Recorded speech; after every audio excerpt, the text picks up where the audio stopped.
Amis de partout, bien-aimés dans le Seigneur, que la paix et la grâce de Dieu soient avec vous tous.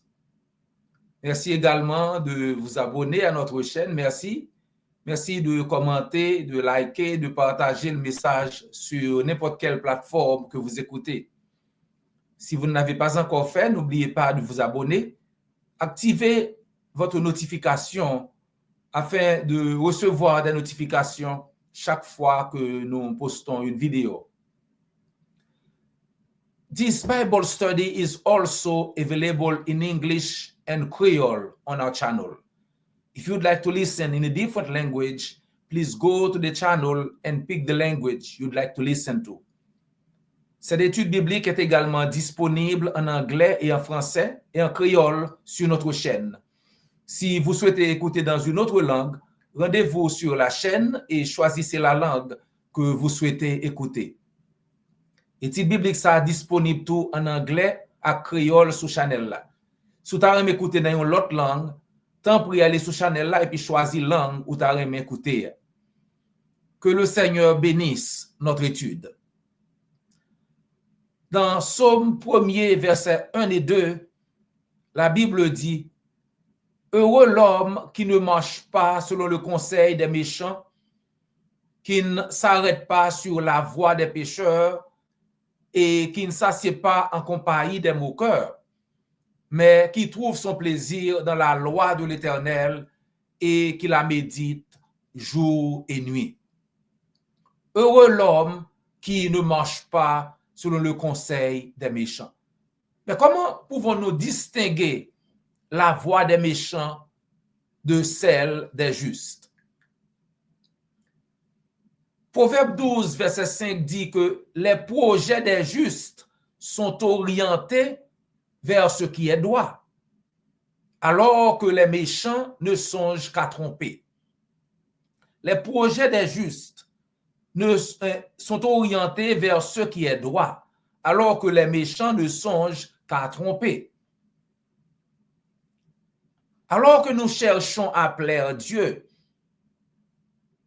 nous devons être toujours sur nos gardes, chers amis, parce que le diable est toujours à l'œuvre. Le diable est toujours au boulot. Dans 1 Pierre 5, verset 8, l'apôtre Pierre nous conseille à ce sujet. 1 Pierre 5, verset 8. Faites preuve de modération et soyez vigilants, dit l'apôtre Pierre. Votre adversaire, le diable, rôde autour de vous comme un lion rugissant qui cherche quelqu'un à dévorer. Faites preuve de modération. Soyez sur vos gardes. Soyez vigilants parce que votre ennemi, le diable, cherche à vous dévorer.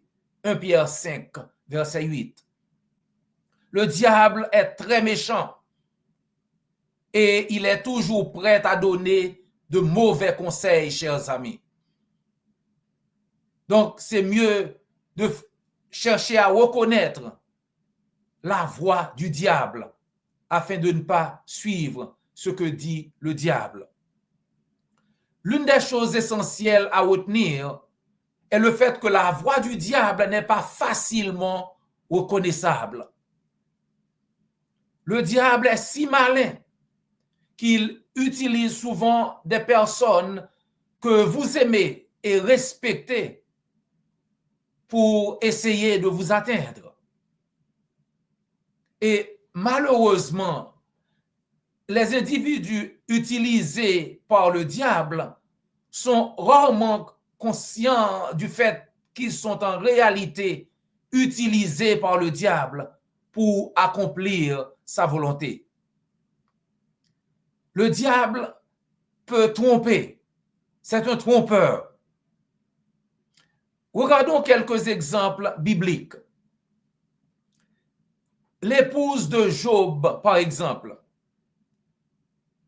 L'épouse de Job qui conseilla à son mari de maudire Dieu et de mourir. Alors, ce conseil-là de qui vient-il? Maudis ton Dieu et meurs. Croyez-vous que cette femme était méchante et qu'il détestait son mari Job ou Dieu? Et est-ce qu'elle pensait, même à l'époque, qu'elle parlait contre Dieu et en faveur du diable? Non. Dans Job chapitre 2, verset 9, nous voyons une épouse aimante. Une épouse qui, par amour et dans une grande frustration, appelle son mari à maudire son Dieu. Elle en avait assez. Pourquoi est-ce qu'elle a dit cela?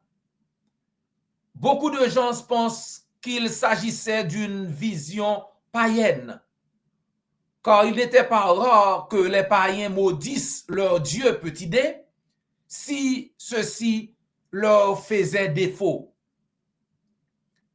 L'exposition de Gilles sur la Bible avance que le conseil de l'épouse de Job était de faire comprendre à son mari qu'il pouvait facilement voir par son propre cas et ses circonstances que Dieu n'avait plus de considération pour les hommes bons que pour les hommes méchants et que c'était donc en vain de le servir. Beaucoup de gens ressentent cela, chers amis. Ils serviront l'Éternel aussi longtemps que la vie sera belle. Mais au moins d'obstacles sur la route, ils sont prêts à abandonner Dieu. Mais le christianisme, chers amis, ne consiste pas à servir, à avoir une vie rose ici sur terre, mais plutôt à avoir une vie éternelle assurée auprès de Dieu. Donc, tout confort et toute vie facile ici sont une bénédiction en plus de tout cela. C'est pourquoi Christ a bien dit de chercher premièrement le royaume et la justice de Dieu, et toutes ces choses vous seront données par-dessus. Faites donc du royaume de Dieu et de ce qui est juste à ses yeux votre préoccupation première. Et toutes ces choses vous seront données en plus. Matthieu 6, verset 33. Lorsque nous regardons la situation de Job, nous essayons de comprendre dans quelle situation se trouvait Job. Peu de temps auparavant, Job avait perdu tous ses biens, tous ses enfants. Et maintenant, il est dans une souffrance atroce. Job traversait des douleurs tellement insupportables que ses 3 amis venus le voir restèrent sans voix pendant 7 jours. Ne pouvaient rien dire. Ils n'en croyaient pas leurs yeux, leurs propres yeux, chers amis. Ils ne pouvaient pas arrêter de pleurer pour leur ami Job. Dans Job chapitre 2, versets 12 et 13. Tout au long de l'histoire, le diable a utilisé la peur et d'autres moyens pour amener les gens non seulement à douter de Dieu eux-mêmes, mais aussi pour conseiller aux autres de douter de Dieu également et d'obéir au diable plutôt que d'obéir à Dieu. Par exemple, Moïse, avec le peuple de Dieu, en route depuis l'Égypte vers la terre promise, qui a conseillé à Moïse d'abandonner et de retourner en Égypte? C'était le peuple de Dieu. poussés par la peur et leur manque de foi, lorsque les Israélites arrivèrent devant la mer Rouge et virent l'armée égyptienne approcher, ils conseillèrent à Moïse d'abandonner la mission et de les laisser retourner en Égypte. N'écoutez plus Dieu. Écoutez de préférence ce que dit le diable. Retournons en Égypte. Le peuple de Dieu.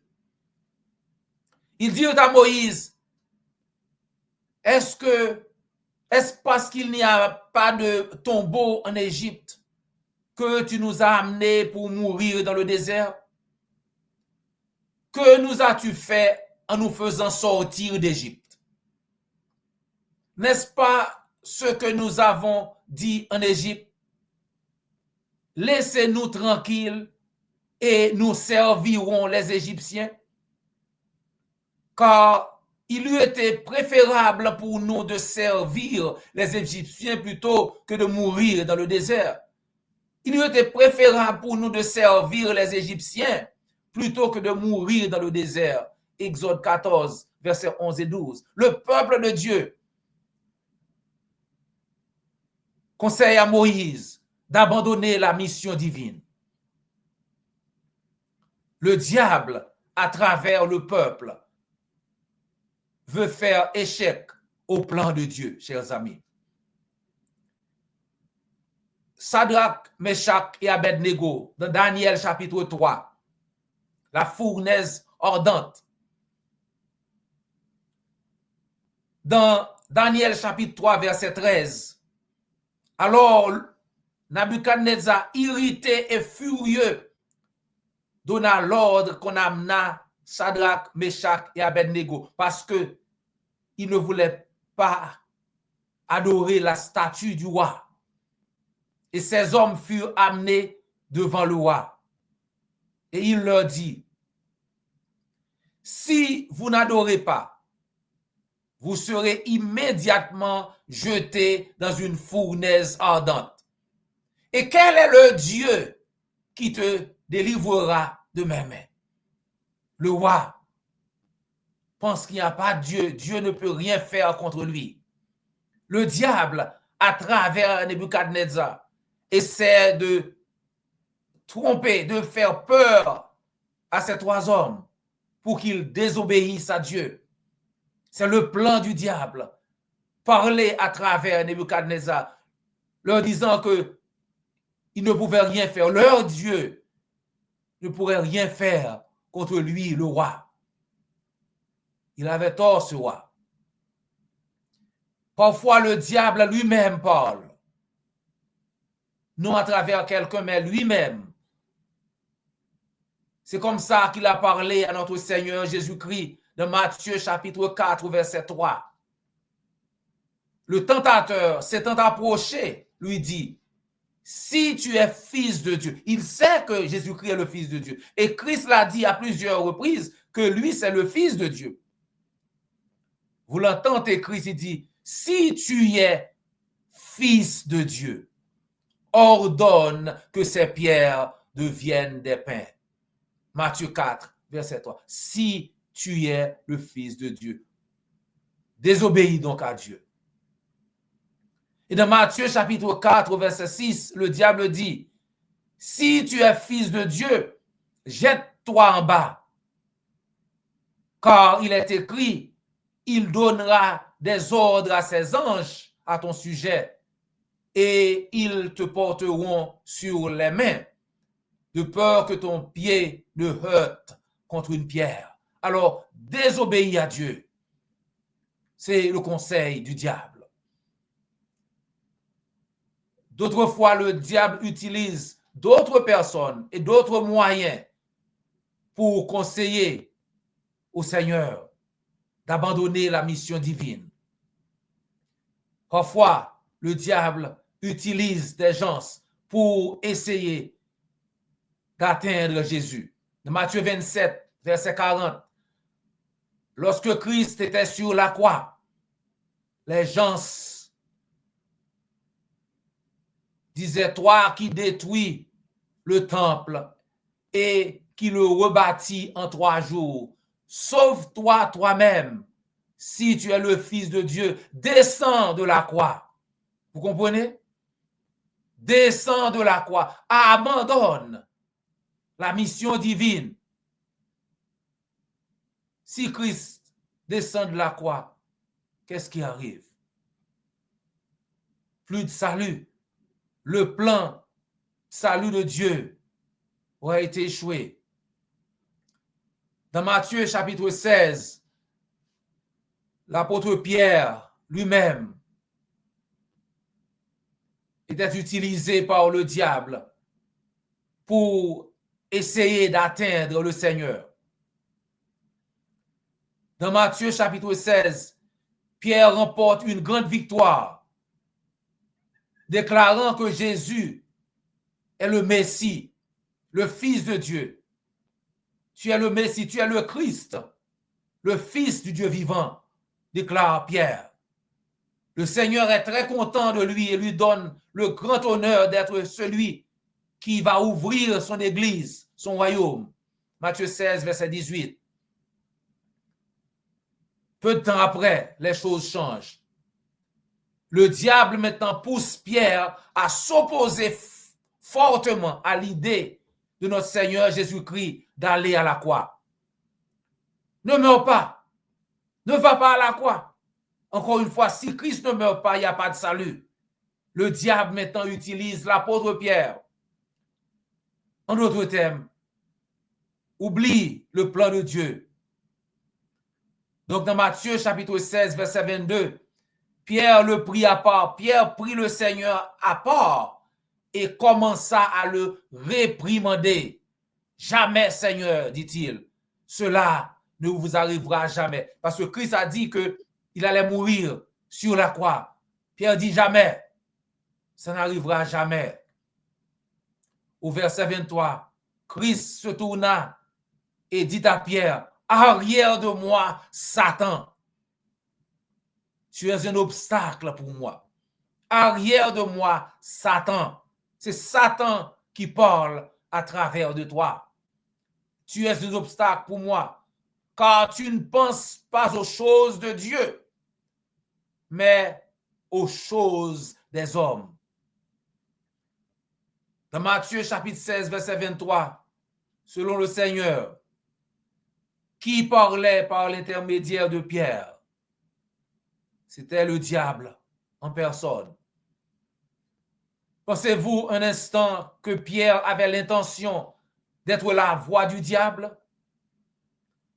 Ou bien Pierre s'est-il même rendu compte qu'il était utilisé par le diable à ce moment-là et que le diable le forçait en réalité à s'opposer au plan de Dieu? Est-ce que Pierre s'est rendu compte de cela? Et la réponse est non. Le diable utilisa, mais lui, il ne le savait pas. Et aujourd'hui, pensez-vous que le diable a cessé d'utiliser les gens pour conseiller aux autres de ne pas faire ce que dit l'Éternel?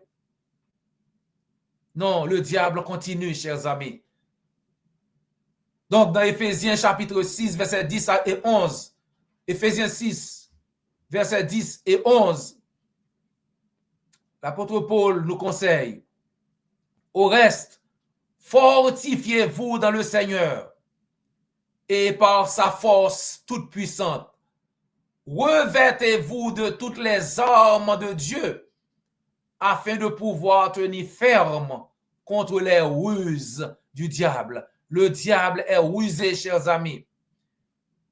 Il est occupé, il est à l'œuvre et même maintenant, il travaille très dur pour décourager beaucoup de gens de faire ce qu'ils savent être juste, ce qu'ils savent devoir faire pour plaire à Dieu. Le diable s'oppose. Psaume 1er, verset 1er. Heureux l'homme qui ne mange pas selon le conseil des méchants, qui ne s'arrête pas sur la voie des pécheurs et qui ne s'assied pas en compagnie des moqueurs. Bienheureux est l'individu qui écoute ce que dit l'Éternel Dieu qui écoutent la voix de Dieu au lieu de celle du diable. Chers amis, pour nous qui avons déjà obéi à l'évangile, puissons-nous apprendre de Job, Moïse, Shadrach, Meshach et Abednego à tenir ferme contre les ruses du diable jusqu'à la fin. Si nous restons fidèles jusqu'à la fin, nous aurons la vie éternelle. Et si vous écoutez ce message, mais que vous n'avez pas encore obéi à l'évangile, alors n'écoutez pas le diable. Écoutez de préférence notre Seigneur Jésus-Christ. Obéissez à sa volonté et vous aussi, vous aurez la vie éternelle.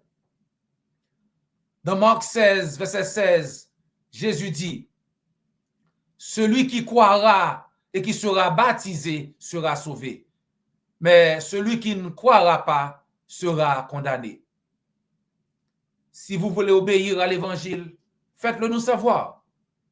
Ou bien contactez l'église du Christ la plus proche et on se fera le plaisir de vous aider. Chers amis, c'est toujours un plaisir de passer quelques minutes avec vous dans l'étude de la parole de Dieu. Prière de nous rejoindre la semaine prochaine pour une autre étude. Cette étude biblique est également disponible en anglais et en créole sur notre chaîne. Si vous souhaitez écouter dans une autre langue, rendez-vous sur la chaîne et choisissez la langue que vous souhaitez écouter. This Bible study is also available in English and Creole. If you'd like to listen in a different language, please go to the channel and pick the language you'd like to listen to. Étude biblique ça disponible tout en anglais et créole sous chaîne. Si vous avez écouté dans une autre langue, tant pis allez sur channel là et puis choisir langue où tu as écouter. N'oubliez pas de vous abonner, liker, commenter et de partager sur n'importe quelle plateforme que vous écoutez. D'ici là, que le Seigneur vous garde et vous bénisse.